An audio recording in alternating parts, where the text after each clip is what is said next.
Hello बच्चों, कैसे हैं आप। मैं अजय सिंह एक बार फिर से स्वागत करता हूं आपका हमारी आज की इस हिंदी माध्यम की कक्षा में। तो बच्चों, लास्ट जो क्लास थी हमारी, यानी कि जो पिछला लेक्चर था, उसमें हमने हमारी जिह्वा यानी कि जीभ अर्थात टंग के बारे में चर्चा कर ली थी। तो आज जो हम चर्चा करेंगे वो हम बात करेंगे हमारे जीभ के चारों तरफ ऊपर और नीचे उपस्थित पार्ट की, यानी कि कौन सा, हमारे दंत की यानी कि टीथ की बात हम करेंगे। तो सबसे पहले हम क्या करते हैं, हमारी हेडिंग नोट डाउन करते हैं। तो आज हम चर्चा करने वाले हैं किसके बारे में, आज हम चर्चा करेंगे हमारे दंत के बारे में, जिसे हम किस नाम से जानते हैं, टीथ के नाम से भी जानते हैं। ठीक है।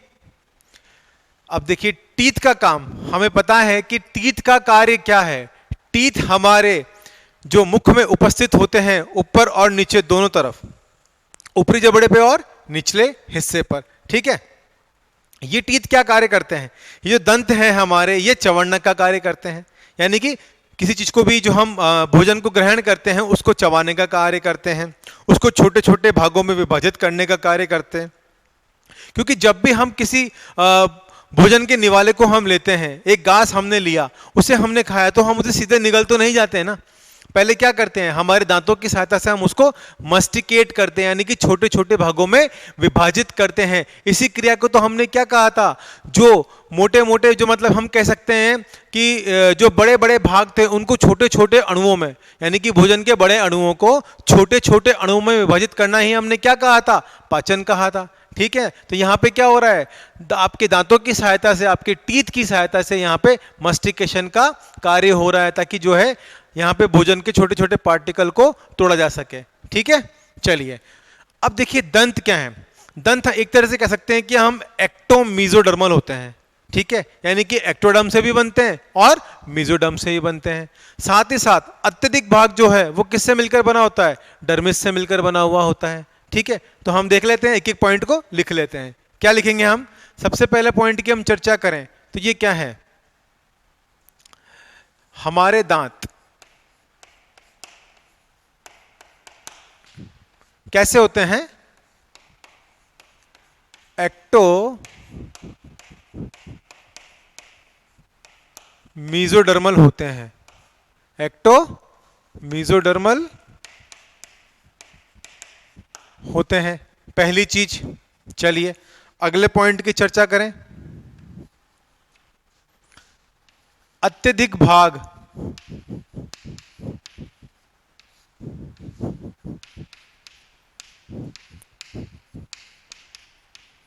डर्मिस का बना हुआ होता है।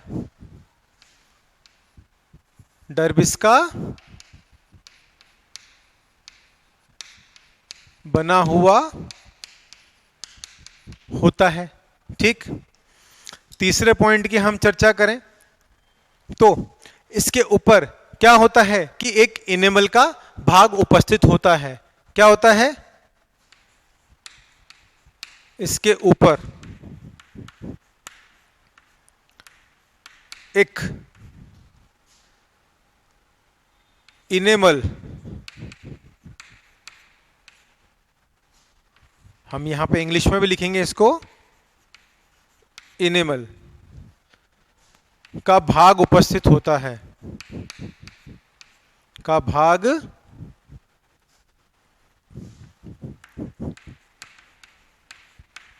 उपस्थित होता है। ठीक है। और ये जो इनेमल का भाग है ये कठोरतम भाग होता है। यह कठोरतम भाग होता है। ठीक है। ये कठोर भाग है और इनेमल का होता है। ठीक है। साथ ही साथ अगले पॉइंट की हम चर्चा करें तो यह इनेमल का भाग, यह इनेमल, यह इनेमल का भाग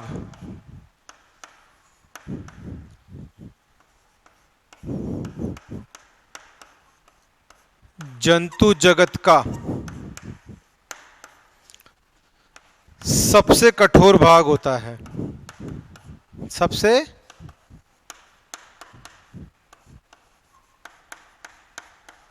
कठोर भाग होता है। ठीक है, जो हमारे दंत होते हैं इसके ऊपर जो आपको कवरिंग दिखाई देती है, यानी कि हम कहते हैं कि जो शिखर वाला भाग है, क्राउन पार्ट जो है, वो किसका बना हुआ होता है? इनेमल का बना हुआ होता है। और ये जो इनेमल है इसको सबसे हार्ड सबस्टांस कहते हैं, यानी कि हमारे दांत का सबसे कठोर भाग, या हम ये कहते हैं कि जंतु जगत का सबसे कठोर भाग क्या है? इनेमल है। आई बात समझ में? ठीक है, अब देखिए अगले पॉइंट की हम चर्चा करें तो यह इनेमल भाग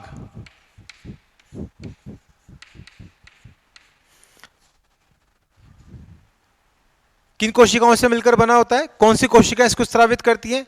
यह इनेमल भाग एमिलोब्लास्ट सेल्स, यानी कि हम क्या लिख सकते हैं इसको? एमिलोब्लास्ट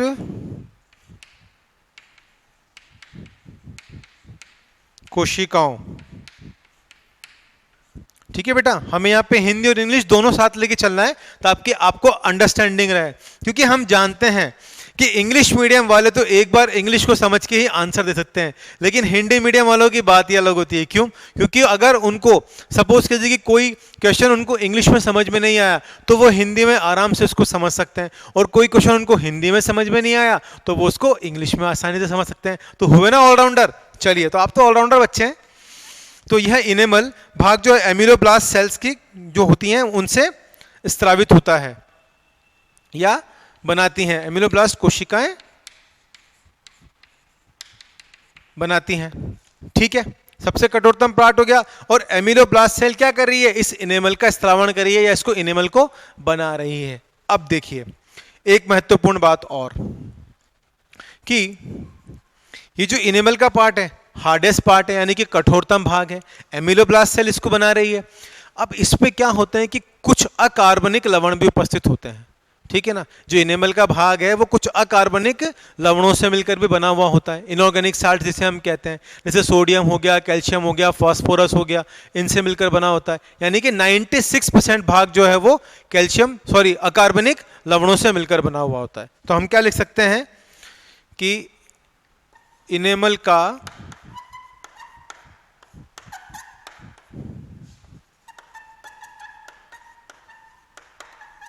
अधिकांश भाग अकार्बनिक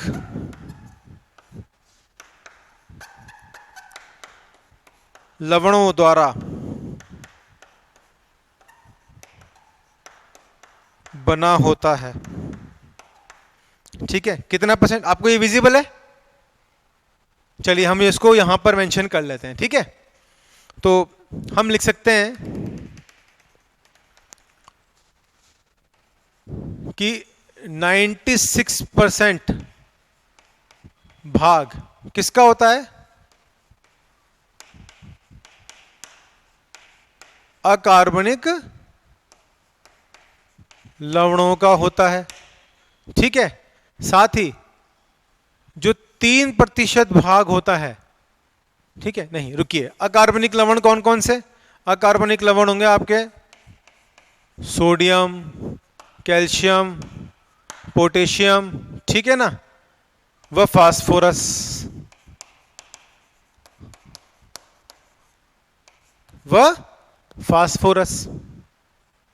ठीक है, और साथ ही हमारे दंत को क्या किसकी आवश्यकता होती है? जो हमारे दंत का इनेमल का पार्ट होता है उसके लिए क्या आवश्यकता है? फ्लोराइड की भी आवश्यकता होती है ना। फ्लोराइड क्या करता है? इसको और कठोरतम बनाता है। तो हम यहां भी लिख सकते हैं साथ में फ्लोराइड।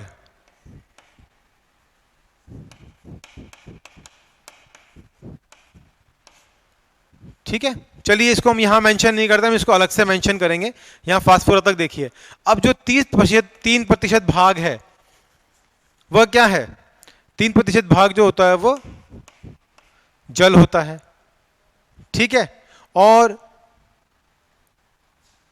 3% भाग जल होता है।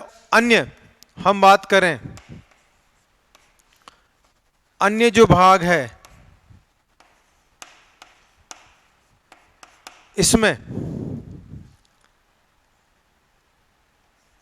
ओसिन व केराटिन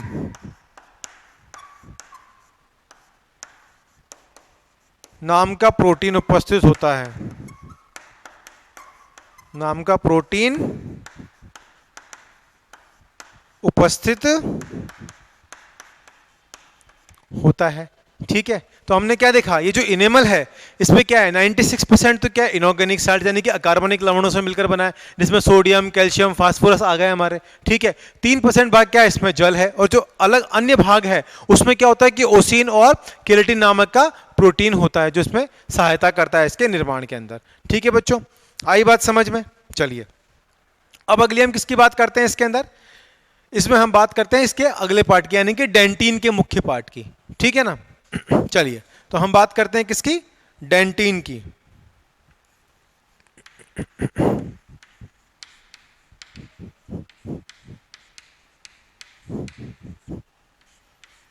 ठीक है, अब देखिए डेंटिन की बात कर रहे हैं हम, तो डेंटिन क्या है, डेंटिन भी इनेमल के नीचे वाला पार्ट है, यानी कि इनेमल के भीतर की तरफ, यानी कि जो मसूड़ों के अंदर धसा हुआ है उसे हम क्या कहेंगे, डेंटिन वाला पार्ट कहेंगे।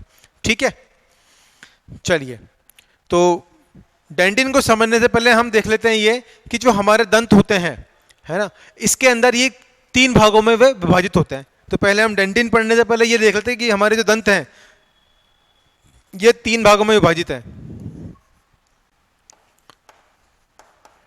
हमारे दांत निम्न 3 भागों में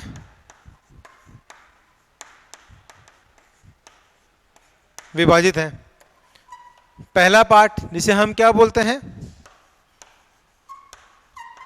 क्राउन पार्ट, जिसे आप शिखर के नाम से भी जानते हैं। ठीक है, शिखर धवन की बात नहीं कर रहे हैं, शिखर की बात कर रहे हैं, ऊपर वाला भाग। ठीक है, चलिए अगली हम बात करते हैं कौन सी, क्राउन की बात होता है हमारा रूट पार्ट। ठीक है, ये होता है हमारा मूल। ठीक है, क्राउन पार्ट हो गया हमारा, एक हमारा रूट पार्ट हो गया, और एक हमारा हो गया नेक का पार्ट।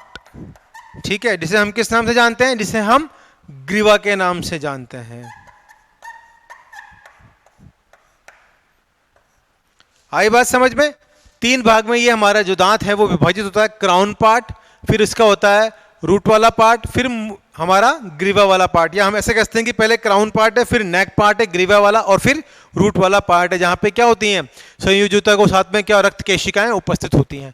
ठीक है बच्चों, तो आप इसको यहां तक अभी देखिए, है ना। अब हम किसकी तरफ बढ़ते हैं आगे, फिर आप इसको पहले नोट डाउन कीजिए, फिर हम इसके आगे डायग्राम के बारे में चर्चा करते हैं। ठीक है, ठीक है बच्चों, आपने नोट डाउन कर लिया। अब देखिए हम चर्चा करते हैं किसकी, हमारे दांत की संरचना के बारे में, यानी कि उसकी डायग्राम के बारे में हम चर्चा करेंगे। तो हम चलते हैं अब किसकी तरफ, दांत के डायग्राम की तरफ। देखिए यहां पे एक बहुत ही सुंदर सा आपको डायग्राम दिखाई दे रहा है, ये हमारे दांत की संरचना होती है। ठीक है बच्चों, अब देखिए हम सबसे पहले इसमें बात करते हैं किसकी, हम देखते हैं कि यहां वाला जो रीजन है, ऊपर वाला हेड रीजन है, इसको हमने क्या कहा था, क्राउन रीजन। तो ये हमारा कौन सा पार्ट हो गया, इसे हम कहेंगे हमारा क्राउन पार्ट।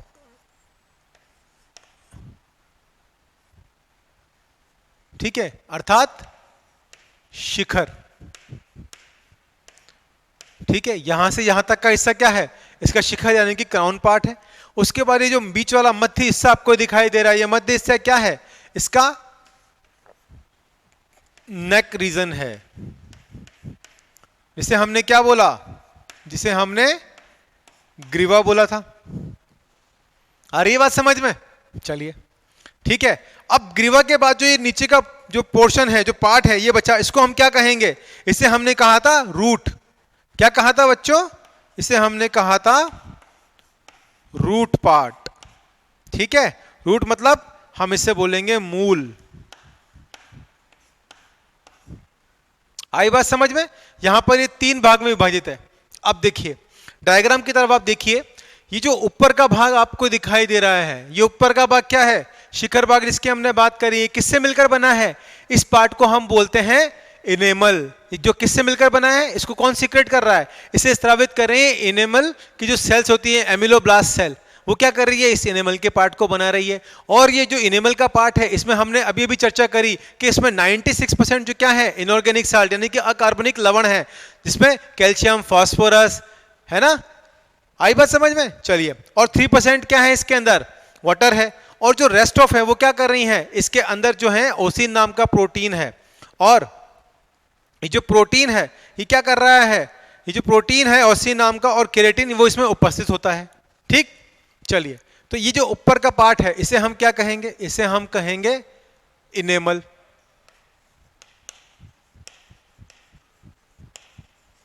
ठीक है, जो क्या है, हार्डेस्ट पार्ट है। हम यहां लिख सकते हैं हार्डेस्ट पार्ट। आई बात समझ में? ठीक है, चलिए, तो ये तो हमारा इनेमल का पार्ट हो गया। ठीक है, ये जो पार्ट है ये हमारा इनेमल का पार्ट हो गया। अब जो ये आपको मध्य वाला पार्ट दिखाई दे रहा है, ये क्या है? ये है इसमें डेंटिन। क्योंकि इनेमल के जो नीचे होता है, मुख्य भाग जो होता है वो कौन सा होता है? इनेमल का नीचे जो मुख्य भाग है वो है डेंटिन होता है। ठीक है, और ये किससे बनता है? ये मीजोडर्म से बनता है। जबकि जो हमारा इनेमल वाला पार्ट है वो किससे बनता है? एक्टोडर्म से बनता है। इसीलिए हमने क्या बात करी थी, जो हमारे दांत होते हैं वो कैसे होते हैं? एक्टोमीजोडर्मल होते हैं। तो यहां पर इनेमल वाला भाग बना है हमारे एक्टोडर्म से, जबकि जो हमारा डेंटिन वाला पार्ट है ये किससे बना है? ये बना है हमारा भ्रूण के मीजोडर्म से। ठीक है, याद रखिएगा, इंपॉर्टेंट है, आपसे पूछ लिया जाता है। ये जो पार्ट है ये है आपका डेंटिन। ठीक है, ये आपका डेंटिन पार्ट है। ठीक है, इस डेंटिन पार्ट में क्या है? ये फाइन ट्यूब्यूल्स है अंदर, जो आपको पिंक पिंक दिखाई दे रहा है, ये क्या है? फाइन ट्यूब्यूल्स का जाल है। और इन्हीं फाइन ट्यूब्यूल्स के जाल को हम क्या बोलते हैं? कैनेलोक्यूलाई भी बोलते हैं। ठीक है, याद रखिएगा, फाइन ट्यूब्यूल्स का जाल होता है और इसको हम क्या बोलते हैं? कैनेलोक्यूलाई बोलते हैं। ठीक, अब उसके बाद आपको ये वाला पार्ट दिखाई दे रहा है, ये पार्ट क्या है? ये है हमारे गम्स।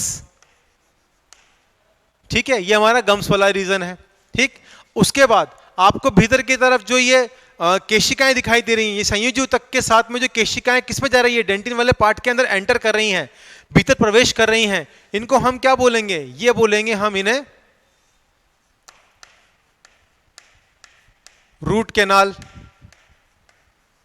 ठीक है, आप कभी डेंटिस्ट के पास जाते हैं, किसी के दांत में प्रॉब्लम आ जाती है, दिक्कत आ जाती है, मसूड़ों में दर्द होता है, खून निकलता है या दांत निकालना पड़ता है ना? तो डॉक्टर क्या बोलता है आपसे जब आप डेंटिस्ट के पास जाते हैं? वो बोलता है इसका तो रूट कैनाल करना पड़ेगा, आरसीटी करनी पड़ेगी। तो वो आरसीटी क्या है? ये रूट कैनाल ये कि जो हमारी जो केशिकाएं जा रही हैं, रक्त केशिकाएं संयोजी ऊतक की, ठीक है, संयोजी ऊतक और रक्त केशिकाएं इसमें उपस्थित होते हैं, तंत्रिका तंत्र भी इसी में उपस्थित होते हैं। ठीक है, यहीं से जाते हैं ये। ठीक है, तो इसमें क्या होता है? इसी को हम बोलते हैं रूट कैनाल। ब्लड वेसल्स जो हैं वो भी इसी के अंदर उपस्थित है, जिन्हें हम रक्त केशिकाएं कहते हैं। ठीक है, चलिए, तो इसमें क्या उपस्थित है? ये हमारा गम्स हो गया, ये हमारी रूट कैनाल हो गई। अब देखिए आपको नीचे की तरफ यहां पर क्या दिखाई दे रही है? यहां पर आपको ये जो पार्ट दिखाई दे रहा है, इस पार्ट को हम बोलते हैं एपिकल फोरामन। एपिकल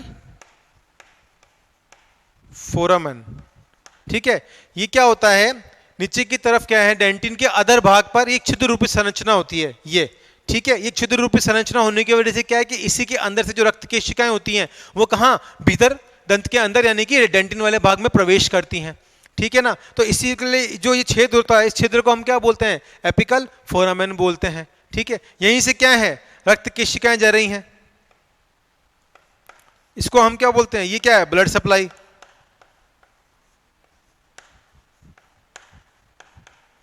ठीक है, आई बात समझ में? देखिए बिल्कुल इंपॉर्टेंट है, ध्यान रखिएगा। यहां पे एक छिद्र होता है जहां से क्या होती है? रक्त केशिकाएं तंत्रिका तंत्र अंदर की तरफ जाती हैं। ठीक है, डेंटिन वाले पार्ट के अंदर, यानी कि डेंटिन वाले पार्ट के अंदर। तो इसको हम क्या बोलते हैं, एपिकल फोरामेन बोलते हैं। साथ ही में क्या होती है, इसमें ब्लड सप्लाई प्रेजेंट होती है। क्योंकि ब्लड सप्लाई क्यों चाहिए, अगर दांत के अंदर ब्लड सप्लाई नहीं होगी तो इसका पोषण कैसे होगा, इसको न्यूट्रिएंट्स कैसे मिलेंगे, ये अपने आप को कैसे ग्रो कर पाएगा, कैसे अपने आप को ये पोषण दे पाएगा। तो इसीलिए क्या होती है, इसमें ब्लड की सप्लाई भी उपस्थित होती है। आई बात समझ में आपको? ठीक है, तो ये क्या हुआ हमारा, ये अपना हमारा मुख्य पार्ट हुआ किसका, दांत का, यानी कि तीत का। ठीक है, चलिए अब देखिए इसी के भीतर ये क्या है, इसको हम बोलते हैं पल्प कैविटी। ये क्या है हमारी, ये है हमारी पल्प कैविटी। ठीक है, इसको हम क्या बोलते हैं, ये है हमारी पल्प कैविटी। ये बीच में भरा हुआ होता है, यानी कि डेंटिन की चारों तरफ कैनिकुला का जाल होता है और इसके अंदर क्या होता है कि एक द्रव भरा होता है, जिससे क्या हम बोलते हैं, पल्प कैविटी बोलते हैं। ठीक है बच्चों, आई बात समझ में? चलिए, तो आपने डायग्राम को देख ही लिया है। अब हम किसकी बात करते हैं, अब वापस आते हैं हम हमारे थ्योरी वाले पार्ट की। जो जो हमने यहां पर समझा उसे हम नोट डाउन कर लेंगे। ठीक है, अब जो क्राउन पार्ट है, क्राउन पार्ट क्या है, मसूड़ों के बाहर की तरफ निकला हुआ पार्ट, यानी कि ये वाला हिस्सा कहाँ है, अगर आपने टीथ को देखेंगे आप तो टीथ क्या है, ऊपर की तरफ शिखर पार्ट है, क्राउन पार्ट वो क्या है, मसूड़ों से बाहर निकला हुआ पार्ट है। तो हम क्या लिख सकते हैं, शिखर पार्ट क्या है,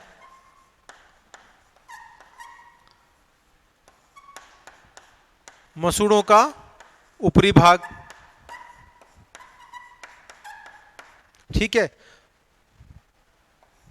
मूल भाग यानी कि रूट भाग, रूट कहां है, रूट भाग है कहीं ना कहीं क्या है, ये अंदर धसा हुआ है, यानी कि अस्थियों की गर्तिकाओं में। हम कह सकते हैं कि जो हार्ड पार्ट है अस्थियों की गर्तिकाओं के अंदर ये उपस्थित है। तो हम क्या लिखेंगे, हम लिखेंगे ये बोन पार्ट है, हार्ड पार्ट है। ठीक है, अस्थियों की गर्तिकाओं में उपस्थित होगा,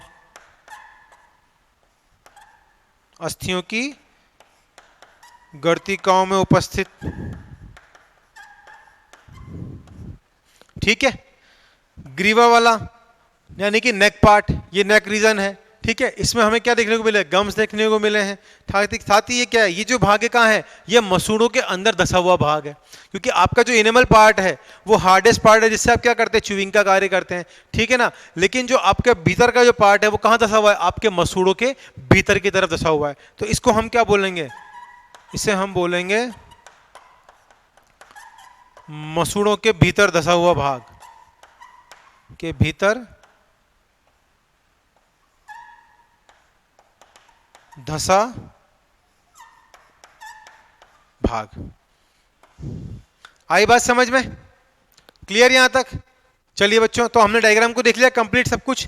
आप ये तब तक नोट डाउन कीजिए, फिर हम आगे चर्चा करते हैं, आगे इसमें और पॉइंट्स को हम कवर अप करेंगे। ठीक है, ठीक है बच्चों, आपने नोट डाउन कर लिया होगा। चलिए, तो मैं इसको रब कर सकता हूं, डायग्राम को मैं एज इट इज रहने दे रहा हूं आपकी सुविधा के लिए, और इससे मैं रब कर रहा हूं क्योंकि आपने नोट डाउन कर लिया होगा। चलिए, तो यहां पर हम किसकी बात करने वाले थे, हम यहां पर बात करने वाले थे हमारे डेंटिन वाले पार्ट की। ठीक है, चलिए, तो हम यहां पे हमारे डेंटिन वाले पार्ट को कवर करते हैं। हम बात कर रहे थे किसकी, डेंटिन।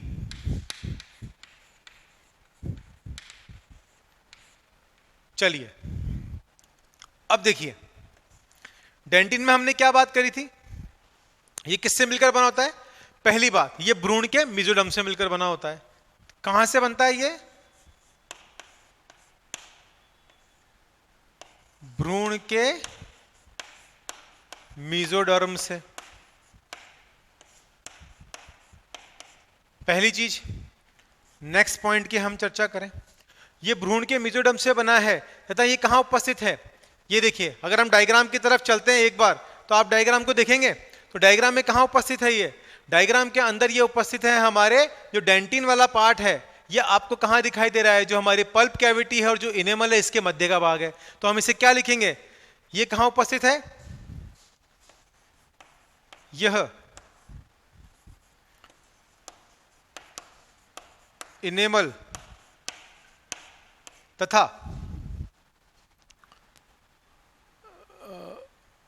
पल्प कैविटी तथा हमारी, या इसे हम पल्प कैविटी लिख देंगे यहां पर, पल्प गुहा,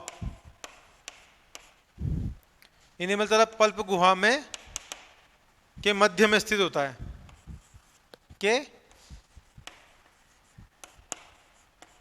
मध्य में स्थित है। ठीक है, अगले पॉइंट की हम चर्चा करें तो इसमें क्या होगा,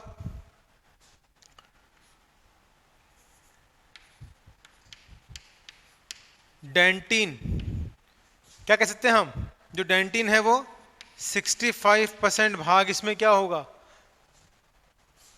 अकार्बनिक लवण की हम बात कर रहे हैं, लवणों से मिलकर बना होगा।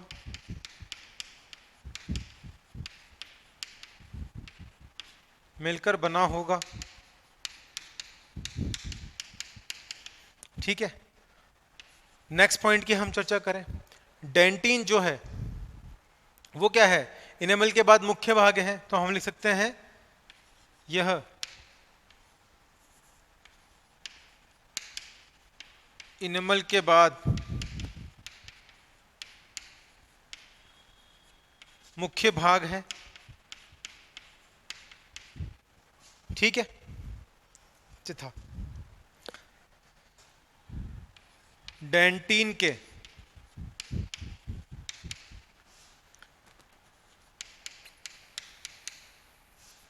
चारों तरफ क्या होती है, पल्प गुहा द्वारा घेरा रहता है, चारों तरफ पल्प गुहा द्वारा घिरा रहता है।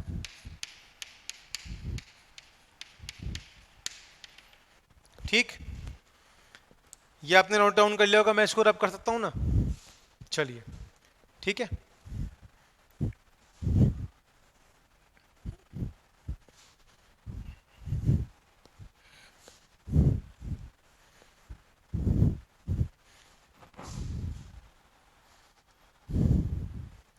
ठीक है बच्चों, चलिए अब क्या हो रहा है, जो हमारा डेंटिन वाला पार्ट है इसमें हमने बात करी थी क्या, इसमें फाइन ट्यूब्यूल्स का जाल होता है, तो हम लिख सकते हैं डेंटिन में फाइन ट्यूब्यूल्स, फाइन ट्यूब्यूल्स का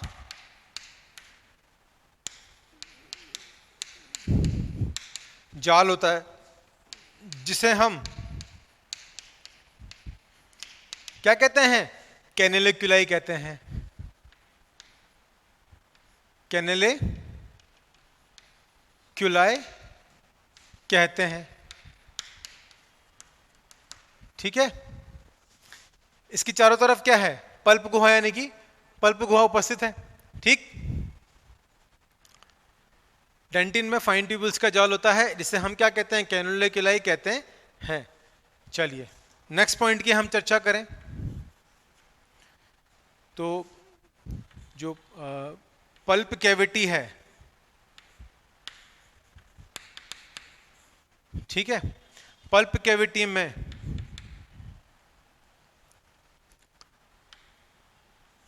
संयोजी उतक व रक्त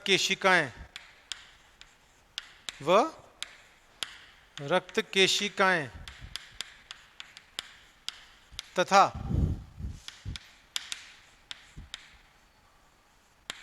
तंत्रिका तंत्र उपस्थित होते हैं। ठीक है,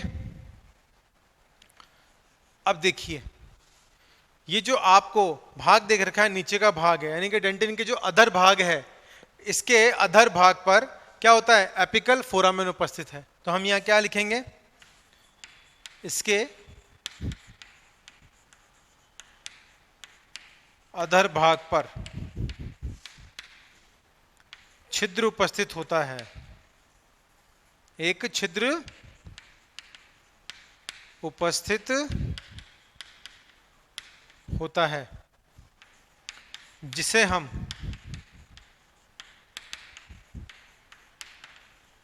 एपिकल फोरामेन कहते हैं। क्या कहते हैं, एपिकल फोरामेन कहते हैं। इसमें से ही रक्त केशिकाएं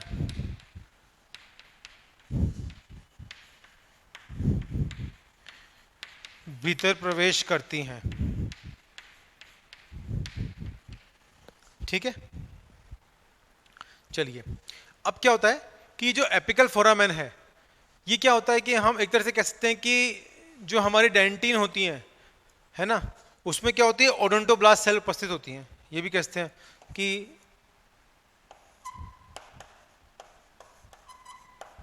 डेंटिन में ओडोंटोब्लास्ट सेल्स होती हैं। तो जो ओडोंटोब्लास्ट सेल्स है नीचे की तरफ उपस्थित होती हैं। तो ये ओडोंटोब्लास्ट सेल क्या करती हैं कि जो हमारा एपिकल फोरामेन है उसके छिद्र को चौड़ा कर देती हैं। ठीक है ना, यह एपिकल फोरामेन के छिद्र को चौड़ा कर देती हैं। ठीक है, लेकिन देखिए, जो एपिकल फोरामेन है, हम ह्यूमंस की अगर बात करें, हमारी बात करें, तो हमारे अंदर क्या होता है कि एक निश्चित उम्र तक ही जो है हमारे दांत बढ़ते हैं। यानी कि जो एपिकल फोरामेन होता है, ये हमारी जो एडल्ट की कंडीशन है उसके अंदर क्या होता है कि ये छिद्र बंद हो जाता है। और जब ये छिद्र बंद हो जाता है तो हमारे जो दांतों की जो ग्रोथ है, जो बढ़ना है उनका, वो एक निश्चित समय काल के बाद रुक जाता है। ठीक है, तो और जिनमें ये छिद्र बंद नहीं होता है, जैसे हम बात करें, ये छिद्र आपको जो चूहे होते हैं, ठीक है ना, रैट्स, उनके अंदर क्या होता है कि ये एपिकल फोरामेन जो होता है, इनमें ताउम्र ये इनके जो दांत हैं वो बढ़ते रहते हैं। यानी कि आगे के जो नुकीले दांत होते हैं ना, वो वाले दांत इनके आगे बढ़ते रहते हैं। अगर सपोज कीजिए कि किसी चूहे का अगर एक दांत टूट गया, या हम खरगोश की भी बात कर लें, ठीक है, हम चूहे की लेते हैं कि चूहे का अगर एक दांत टूट गया तो एक दांत क्या होता है, उसका पैरेलल में बढ़ता रहता है, और वो बढ़ने की वजह से क्या होता है, कभी कभार उसकी मृत्यु भी हो जाती है। ठीक, तो यहाँ पर क्या है, हमारे केस की हम बात करें तो यहाँ पे एपिकल फोरामेन जो है वो छिद्र बंद हो जाता है, तो उसके वजह से क्या होता है कि हमारे दांतों की आगे वृद्धि नहीं हो पाती है। आई बात समझ में? चलिए, ठीक है बच्चों, चलिए आप इसको यहां तक नोट डाउन कीजिए, फिर आगे हम इसकी और चर्चा करते हैं कि अब हम बात करेंगे किसकी, हमारे दांतों के प्रकार के बारे में। ठीक है, आप इसको नोट डाउन कीजिए। ठीक है बच्चों, देख लिया आपने यहां तक? चलिए अब एक बार हम डायग्राम की तरफ बढ़ते हैं। तो देखिए, यहां पर हमने जो पल्प कैविटी देखी, इसी के नीचे क्या है, ये वाला जो आपको पार्ट दिखाई दे रहा है, इसे हम क्या बोलते हैं, सीमेंटम। ठीक है, डेंटिन के नीचे की तरफ क्या होता है, सीमेंटम पार्ट उपस्थित होता है। ठीक है, जैसे हमारे घर में सीमेंट को हम जोड़ते हैं ना, वैसे क्या होता है, ये सीमेंटम पार्ट जो होता है ये भी आपस में जोड़ने के काम आता है। ठीक है ना, और इसी में क्या होता है, इसी में उपस्थित होती है यहाँ पे, ये इसे हम मार्क कर सकते हैं इस जगह पर। ये क्या होती है, ये होती है हमारी पेरियोडेंटल मेम्ब्रेन।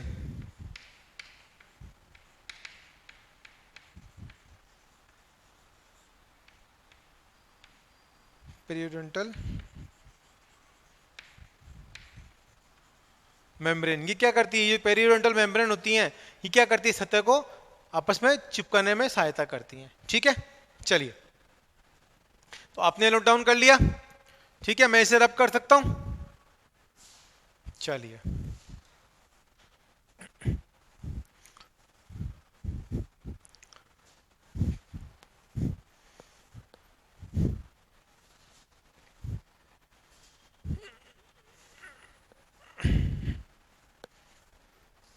अब हम किसकी बात करेंगे, हमारे दंत के प्रकारों की बात करेंगे।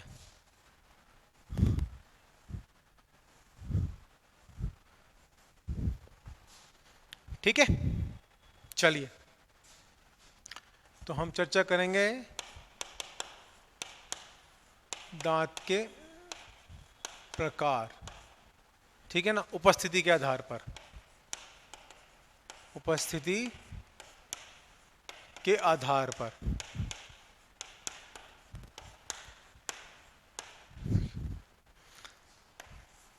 पहला हम सब जानते हैं क्या, इंसीजर। दूसरा होगा कैनाइंस, तीसरा होगा हमारा प्रीमोलर, और चौथा होगा हमारा मोलर। ठीक है, इंसीजर को हम किस नाम से जानते हैं? कृदनक। कैनाइन को हम जानते हैं रुदनक, है ना, या कृदनक या कृदंतक, हम या कृदनक पार्ट या कृदंतक भी कह सकते हैं। प्रीमोलर को हम जानते हैं अग्रचवर्णक, तथा मोलर को जानते हैं हम चवर्णक के नाम से। ठीक है, चलिए अब जो इंसीजर होते हैं वो कैसे दिखाई देते हैं?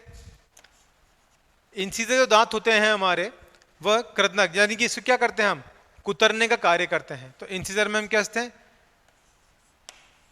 यह हम कह सकते हैं कि ये तीखे होते हैं,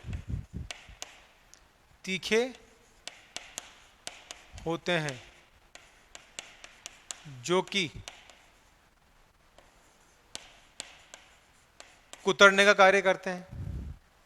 ठीक है, रुदनक, कैनाइन, ये छेनी की तरह होते हैं, छेनी की तरह होते हैं। देखें आपने ये वाले दांत, हाथ लगा के देखिए, ये दांत है ना आपका, कैसा है, बिल्कुल छेनी की तरह। छेनी थोड़ा देखा है ना आपने, उस तरह से। तो ये जो रत्नक दांत होते हैं ये छेनी की तरह होते हैं।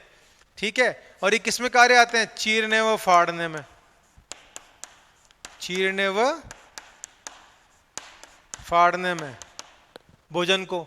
कभी भी आप देखते हैं ना, कभी कभी आप धागे की गिट्टी लेते हैं, तो आप क्या बीच के दांतों से कट करते हैं उसको? नहीं, आप क्या करते हैं, जो आपका साइड का दांत है आप उससे कट करने की कोशिश करते हैं उस धागे को या किसी भी चीज को, है ना। तो ये किस में काम आता है? चीरने और फाड़ने के। मनुष्य के अंदर तो क्या होता है कि ये कम ग्रोथ होती है इसकी, ठीक है ना, लेकिन जो हमारे जो मांसाहारी जानवर होते हैं उनके अंदर ये अच्छी मात्रा में और नुकीले नुकीले पाए जाते हैं। ठीक है, छेनी की तरह, जो क्या करते हैं, मांस को चीरने फाड़ने में सहायता पार करते हैं। अग्रचवर्णक, प्रीमोलर, ठीक है, यह चौकोर होते हैं। कैसे होते हैं? चौकोर होते हैं, तथा पाचन में सहायता करते हैं। ठीक है, ये जो कृदनक होते हैं ये तीखे होते हैं, ये कुतरने के काम आते हैं। छेनी की तरह होते हैं वो हमारे कैनाइंस होते हैं, यानी कि रत्नक जिनको हम कहते हैं।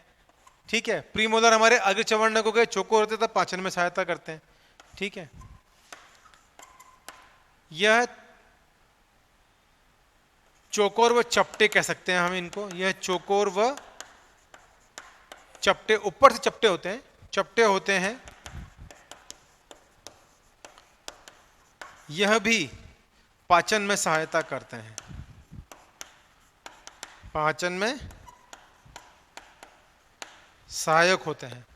ठीक है, यहां पे हमने क्या देखा? इंसीजर को देखा, कैनाइन को देखा, प्रीमोलर को देखा और मोलर को देखा। ठीक, अब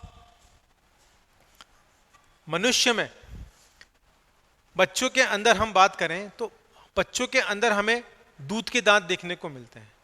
कौन से? दूध के दांत, मिल्क टीथ जिसे हम कहते हैं। ठीक है, उसकी हम चर्चा कर लेते हैं। तो हम बात करते हैं यहां पर मिल्क दांत, जिसे हम क्या बोलते हैं जनरल भाषा में? दूध के दांत।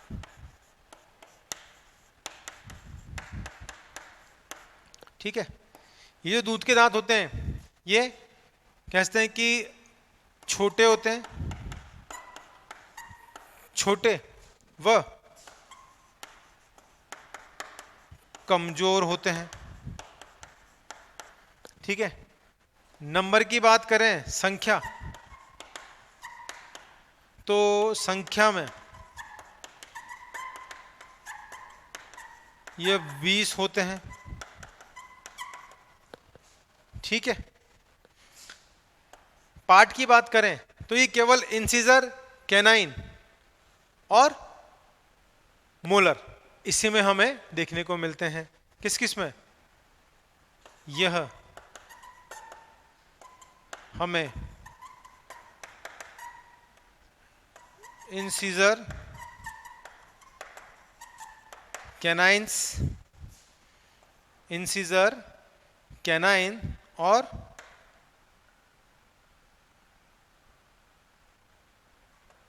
हमारे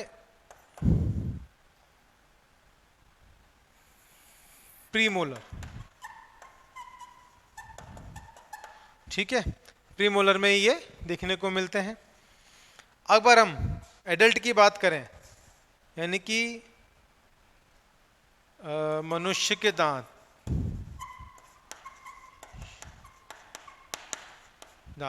तो ठीक है, ये कैसे होते हैं?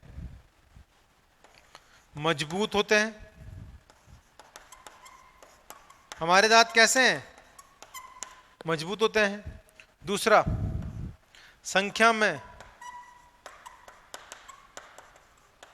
32 होते हैं तथा कंप्लीट ही चारों तरह में उपस्थित होते हैं। चारों तरह के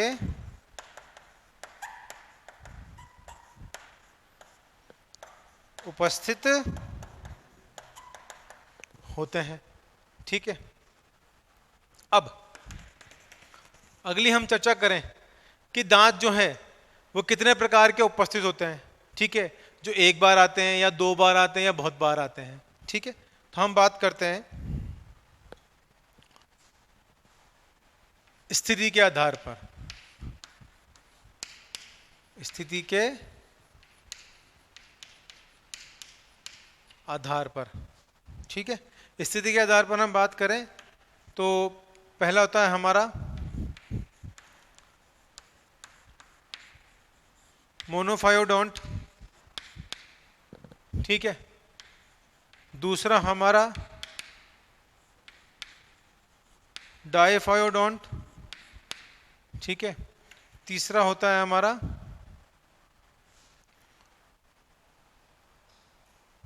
मोनोफायोडोंट, डायफायोडोंट, और जो बहुत बार हो जाए होता है, जिसे हम एक दंती, यहां से हम ऐसे लिख लेते हैं, इसे हम, रुकिए आप, मोनोफायोडोंट या एक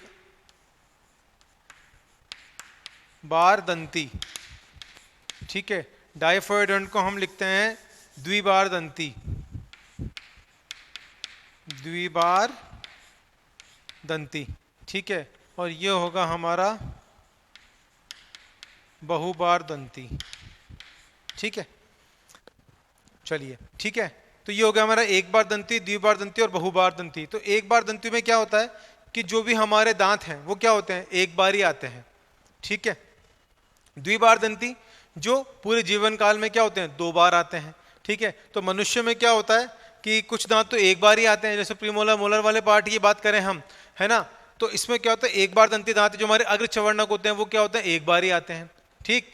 और उसके बाद हम द्विबार दंती की बात करें, यानी कि जो हमारे मोलर्स हैं, है ना, और जो दाढ़ है वो क्या है कि हम कह सकते हैं कि वो जो पश्च चवर्णक हैं वो क्या होते हैं, हमारे दो बार आते हैं। लेकिन जो बहुबार दंती हैं ये हमें किस में देखने को मिलता है, ये हमें मेंढक में देखने को मिलता है। बहुबार दंती मनुष्य में अनुपस्थित होता है।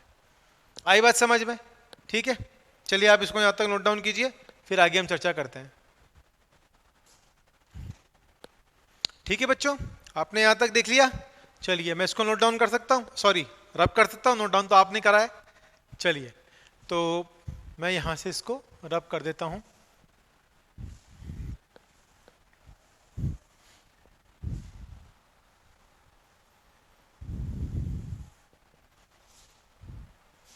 एक सेकंड, यह इंसिजर बच्चों में बेटा प्रीमोलर नहीं सिर्फ मोलर होते हैं, यहां पे आप ठीक कर लीजिएगा। ठीक है, मैं इसे रब कर देता हूं।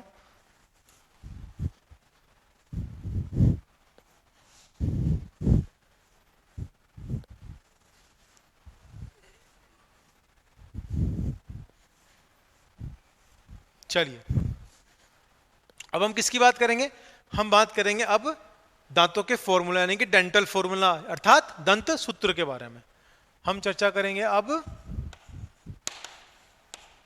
दंत सूत्र, यानी कि डेंटल फॉर्मूला। ठीक है, चलिए सबसे पहले हम किसकी बात करेंगे? सबसे पहले हम बात करेंगे बच्चों की, यानी कि बच्चों में दंत सूत्र। ठीक, अब देखिए बच्चों के दांतों की हमने चर्चा करी थी। बच्चों में कितने दांत उपस्थित है? 20 दांत उपस्थित है, हमने बात करी थी मिल्क टीथ की। ठीक है, तो इसमें फॉर्मूला किस हिसाब से बैठेगा? देखिए इसमें जो फॉर्मूला बैठेगा वो आपका आएगा, जो आपका इंसीजर है वो कितने हैं? ऊपर के जबड़े में 2, नीचे के जबड़े में 2। ठीक है, फिर उसके बाद आएगा आपका कैनाइन। ठीक है, कैनाइन पार्ट कैसा है आपका? कैनाइन जो है वो ऊपर की तरफ 1 और नीचे की तरफ 1। ठीक, उसके बाद हम किसकी चर्चा करेंगे? देखिए इंसीजर कैसा हो गया? ऊपर के जबड़े में 2, नीचे के जबड़े में 2। कैनाइन की हम बात करेंगे तो ऊपर के जबड़े में 1, नीचे के जबड़े में 1। ठीक है, अब हम किसकी बात करेंगे? अब हम चर्चा करेंगे हमारे प्रीमोलर की, जिसे हम प्रीएम से डिनोट कर रहे हैं। ठीक है, इस डायग्राम के अकॉर्डिंग बिल्कुल सही है, पीएम। ठीक है ना, प्रीमोलर। प्रीमोलर क्या होंगे?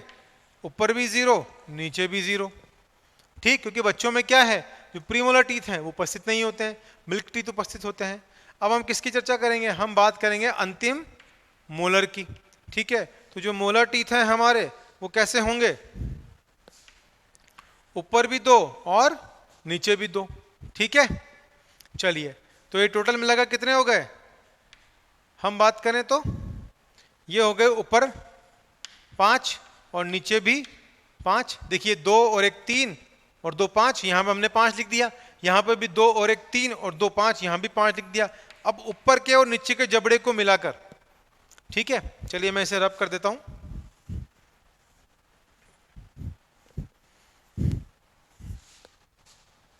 अब ऊपर के और नीचे के जबड़े को मिलाकर 2 बराबर कितने हो गए? ऊपर भी कितने हो गए? 10, नीचे भी 10, टोटल कितने हो गए? 20। यानी कि बच्चों में दंत सूत्र क्या आ गया?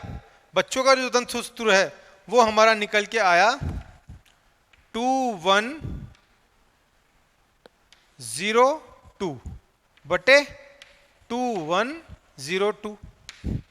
आई बात समझ में? ठीक है, चलिए इसको हम यहां ना लिख के यहीं लिख लेते हैं। तो बच्चों में दंत सूत्र का फॉर्मूला क्या आया हमारे पास? हमारे पास ये आया 2102 2102। ठीक है, चलिए अब हम किसकी बात करेंगे? अगले हम चर्चा करेंगे वयस्कों में।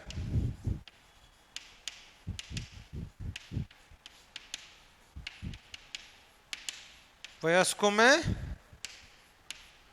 दंत सूत्र। ठीक है, अब देखिए वयस्क में क्या होता है?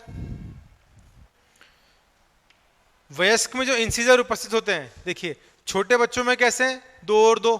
ठीक, फिर कैनाइन 1 और 1, प्रीमोलर 0 0। ठीक है, तो और मोलर कितने हैं? 2 2 हैं। ठीक है, तो यहां पे भी क्या होंगे? एडल्ट में भी 2 ऊपर और 2 नीचे। ठीक है, फिर कैनाइन की बात करें हम, ठीक है, तो वो कितने होंगे? 1 1। ठीक है, प्रीमोलर की बात करें तो प्रीमोलर कितने उपस्थित होंगे? 2 2। ठीक है, ठीक है, और जो मोलर भाग है उसकी हम चर्चा करें तो जो मोलर भाग है, देखिए इसके अंदर तो क्या है कि यहां पर मोलर भाग जो है यहां पे 2 2 उपस्थित हैं। ठीक है, तो यहां पे क्या होगा? जो प्रीमोलर वाला भाग है हमारा वो भी 2 2 मात्रा में है, और यहाँ पे जो एडल्ट फॉर्म के अंदर हमें दिखाई दे रहा है वो भी कैसा है? 2 के रूप में है। ठीक। तो यहाँ पे मोलर भी कितने होंगे, ऊपर और 2 और नीचे 2, यानी कि ऊपर जबड़े में और नीचे जबड़े में दोनों में 2 2 उपस्थित होंगे। ठीक। अब इसकी काउंटिंग क्या निकल के आती है, 2 और 1 3, 3 और 2 5, 5 और 2 7, यानी कि ऊपर में भी कितने होंगे, ऊपर में होंगे 7, नीचे में भी 7, मल्टीपल बाय 2 बराबर कितने हुए, 14/14। ठीक है, आई बात समझ में, क्लियर। चलिए कितने हो गए, 28 दांत हो गए। ठीक है, तो वयस्कों में हमें कैसा दंतसूत्र देखने को मिला, 2 1 2 3। तो हम यहां लिख सकते हैं वयस्क दंतसूत्र कितना देखने को मिला हमें, 2 1 2 3 बट्टे 2 1 2 3। आई बात समझ में, ठीक है। तो इस तरह से क्या होता है बेटा, हमारा जो ये बच्चों में दंत फॉर्मूला ये होता है और वयस्कों में दंत फॉर्मूला हमारा ये हो जाता है। ठीक है, इसके बाद हम बात करते हैं किसकी, विजडम टूथ की, जो अक्ल दाढ़ होती है उसकी हम बात कर लेते हैं। देखिए यहां लिख देते हैं हम,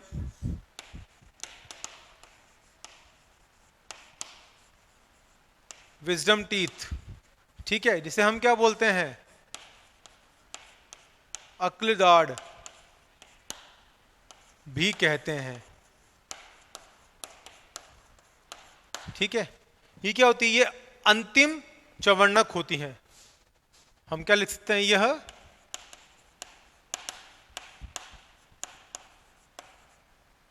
अंतिम चवर्णक होती है। ठीक है, बाकी क्या होती है, यहां पे हमारे 4 दाढ़ें उपस्थित होती हैं, अंतिम चवर्णक होती हैं, और ये 18 से 25 वर्ष की उम्र में आती हैं, उम्र में आती हैं। ठीक है बच्चों, आ गई बात समझ में। चलिए, तो इसके बाद तो कंप्लीट हमारा यहां पर ये वाला पार्ट हो चुका है। ठीक है, तो यहां पे हमने टीथ के बारे में अच्छे से समझ लिया है इस चीज को। तो ठीक है बच्चों, अब आपने डायग्राम भी इसका देख लिया और हमने कंप्लीटली इसके incisor, canine, premolar, molar, molar के बारे में चर्चा कर ली। विजडम टीथ के बारे में हमने चर्चा कर ली, जिसे हम अक्ल दाढ़ के नाम से भी जानते हैं। साथ ही साथ हमने बच्चों में उपस्थित जो मिल्क टीथ हैं और जो एडल्ट में उपस्थित हैं उनके बारे में भी हमने चर्चा कर ली। तो यहाँ पे हमने पूरे एक जो दंत का संरचना है उसी का, उसके सभी पार्ट्स को हमने पूरा जो है कवर अप कर लिया है, उसको ध्यान से हमने समझ लिया है। अब अगली क्लास में हम बात करेंगे किसकी, सैलिवरी ग्लैंड्स के बारे में। ठीक है बच्चों, आज तक के लिए बस इतना ही, धन्यवाद।